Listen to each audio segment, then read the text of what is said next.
Praise the Lord. இன்று தேவனுடைய வார்த்தை மத்தேயு 7ஆம் அதிகாரம் 5வது வசனம். மாயக்காரனே, முன்பு உன் கண்ணில் இருக்கிற உத்திரத்தை எடுத்து போடு, பின்பு உன் சகோதரன் கண்ணில் இருக்கிற துரும்பை எடுத்து போட வகை பார்ப்பாய். ஆமென். வார்த்தை கொடுத்த தேவனுக்கு கொடான கொடி நன்றி.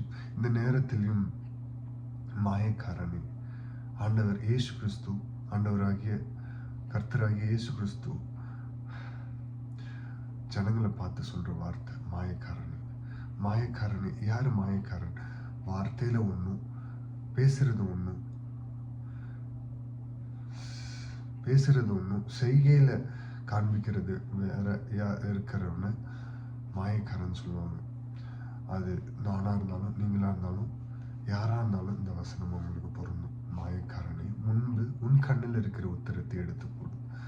ஃபர்ஸ்ட் உன் கண்ணில் இருக்கிற உத்திரம், டஸ்ட், உன் கண்ணில் இருக்கிற டஸ்ட்டை ஃபஸ்ட்டு நீ எடுத்து போடு.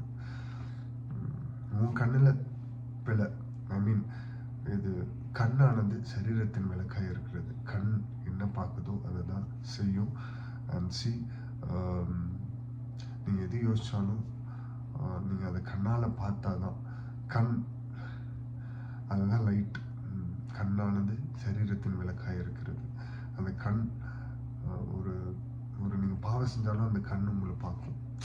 ஸோ முன்பு உன் கண்ணில் இருக்கிற உத்திரத்தை எடுத்து போடும். நீ பாவம் செஞ்சுட்டு மற்றவங்களை பாவம் செய்யாத அப்படின்னு சொல்றது பிழை. உன்கிட்ட ஒரு பாவம் இருக்கு. நான் பொதுவாக சொல்கிறேன், யாரையும் ஹர்ட் பண்ணுறதுக்காகவும் யாரையும் காயப்படுத்துறதுக்காகவும் சொல்லலை. சில பேர் ஏதோ ஒரு பாவம் பண்ணுறாங்க, அவங்கள்ட்ட அந்த பாவம் இல்லை. சில பேர்கிட்ட வேற ஒரு பாவம் இருக்கு. அப்படின்ட்டு இருக்கும்போது அவன்கிட்ட அந்த பாவம் இருக்கும் போதே இல்லாத ஒருத்தன்ட்ட வேற ஒரு பாவம் இருக்கு. அவன்கிட்ட போய் இந்த பாவத்தை பண்ணாத அப்படின்னு சொல்றதுக்கு உனக்கு ரைட்ஸ் இல்லை. நியாயம் தீர்க்கிறவர் கர்த்தர். உன்ட்ட அன்பா இருக்கிறவங்க உன்ட்டு சொல்லுவாங்க. அந்த அன்பா இருக்கிறவங்களும் அந்த அந்த என்ன சொல்ல அந்த பொசிஷன்ல இருக்காங்களா? அவங்க ஏதோ ஒரு பிழை செய்யாம உன்ட்டு சொல்றாங்களா? see that and move on. அதுவும் இல்லாம இன்னொன்று என்னன்னா, அவங்கவுங்க செய்யற பாவத்துக்கு அவங்கவுங்க ஆண்டவர்கிட்ட கணக்கு கொடுக்கணுங்க. பாவம் பாவத்தில் இருக்கிற நம்மளை மீட்க தான் இயேசு கிறிஸ்துவானவர் நம்மளுடைய எல்லா பாவங்களையும் அவர் சுமந்து தீர்த்தார். அப்படி இருக்கும்போது பாவத்திலிருந்து கரெக்ட் பண்ணோன்னு உடனே நான் பரிசுத்தவானன்னு எண்ணி மற்றவங்களோட பாவத்தை ஜட்ஜ் பண்றதுக்கு நம்ம யார்? அவரால் தான், நம்மளுடைய பாவங்களை சுமந்த அவரால் தான் நம்ம நீதிமான்களோ இல்லை பரிசுத்தவான்களோ ஆக்கப்பட்டிருக்கோம். அப்படி இருக்கும்போது உடனே நீ திருந்தின பிறகு, இல்லை நான் திருந்தின பிறகோ, இல்லை எல்லாரும் திருந்தின பிறகோ, அந்த எல்லாருமே இல்லை சில பேரை நீ தப்பு பண்ற அப்படின்னு சொல்றதுக்கு உனக்கு என்ன ரைட்ஸ் இருக்கு? உனக்கு நிறைய பேர் சொல்லியிருப்பாங்க. அந்த டைம்ல நீ அடமெண்டா இருந்து வெளியில கொண்டு வந்திருப்பாரு. உடனே நீ அவங்கள்ட்ட போய் ஃபோர்ஸ் பண்ணி சொல்றது தவறு இல்லை. ஸோ அதை யோசிக்காதீங்க. யாராவது பாவம் பண்ணாங்கன்னா அவங்களுக்காக சைலண்டா இருந்து ப்ரேயர் பண்ணுங்க. அதாவது உங்கள் இடத்துல பாவம் இல்லை, என்கிட்ட 1% கூட இல்லை அப்படின்னா நீங்க வகை பார்ப்பாய். அதாவது அந்த அடுத்த லைன் அப்படிதான் சொல்லுது. பின்பு உன் சகோதரன் கண்ணில் இருக்கிற துரும்பை எடுத்து போட வகை பார்ப்பாய். அவனோட லைஃப்ல ஃபர்ஸ்ட் உன் கண்ணில் இருக்கிற அந்த உத்திரத்தை எடுத்துட்டு அதுக்கப்புறம் பிறனுடைய கண்ணில் இருக்கிற துரும்பை எடுக்க வகை பார்ப்பாய். துரும்பு உன் கண்ணில் உத்திரம், பிறனுடைய கண்ணில் துரும்பு. இரும்பு தகர்கள் தான் துரும்புன்னு சொல்லுவோம். அந்த துரும்பு ரொம்ப நாளாக இருந்துச்சுன்னா சீல் பிடிச்சிடும். ஃபர்ஸ்ட் நீ கரெக்டாக இருந்துட்டு உன் லைஃப்ல நீ இது பண்ணும் போது இல்லை, நீ சொல்லாமலே உன்னை நேசிக்கிறவங்க இல்லைப்பா கரெக்ட் அப்படின்னு சொல்லி உன்னை பார்த்து அவங்க திருந்துவாங்க. ஸோ அந்த மாதிரி ஒரு லைஃப் வாழ தான் இயேசு கிறிஸ்து இங்கே வந்தார். அவர் பாவமே இல்லாதவர். நம்மளுடைய பாவங்களை அவர் சுமந்து நமக்காக கிருபாதார பலியான சிலுவையில் அடிக்கப்பட்டார்ல. ஸோ அவர் வாழ்ந்து காமிச்சாருங்க. பரிசுத்தமா நீதிமானா வாழ்ந்து காமிச்சாரு. கடவுள் அவர் நினைச்சிருந்தா இல்ல மனுஷனை அவர் எதுக்கு பிறப்பெடுக்கணும்? யோசிச்சு பாருங்க. அவர் மனுஷனா வாழ்ந்து வாழ்ந்து தானே காமிச்சாரு. வாழ்ந்து காமிச்சிட்டு தானே போனாரு.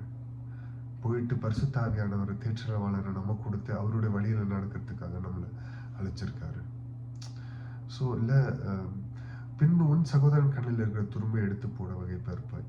ஃபர்ஸ்ட் உன் கண்ணில் இருக்கிற உத்திரத்தை எடுத்து போடு, அதுக்கப்புறம் பின்பு உன் சகோதரன் கண்ணில் இருக்கிற துரும்பை எடுத்து போட வகை பார்ப்பாய். ஃபர்ஸ்ட் நீ அவருடைய பாவ மன்னிப்பெல்லாம் வாங்கி கொண்டு வகை பார்ப்பாய்னா ப்ரே பண்ணு, எடுத்து போடு. பின்பு உன் சகோதரன் கண்ணில் இருக்கிற துரும்பை எடுத்து போடுன்னு அவர் சொல்லலை. பின்பு உன் சகோதரன் கண்ணில் இருக்கிற துரும்பை எடுத்து போட வகை பார்ப்பாய். வகை பார்ப்பாய்னா இங்க என்ன சொல்லுது? அவங்களுக்காக ப்ரேயர் பண்ணுவாய், ஜெபிப்பாய் அப்படின்னு சொல்லுது. பின்பு உன் சகோதரன் கண்ணில் இருக்கிற துரும்பை எடுத்து போட வகை பார்ப்பாய், ட்ரை பண்ணணும். ஸோ இந்த வசனத்தின் மூலியமா என்ன ஆண்டவர் நம்ம இடத்துல சொல்லியிருக்காரு? ஃபர்ஸ்ட் உன்னை நீ தருத்திக்கோ, அதுக்கப்புறம் உன் சகோதரன் கண்ணில் இருக்கிற துரும்பை எடுத்து போட வகை பார்ப்பாய்.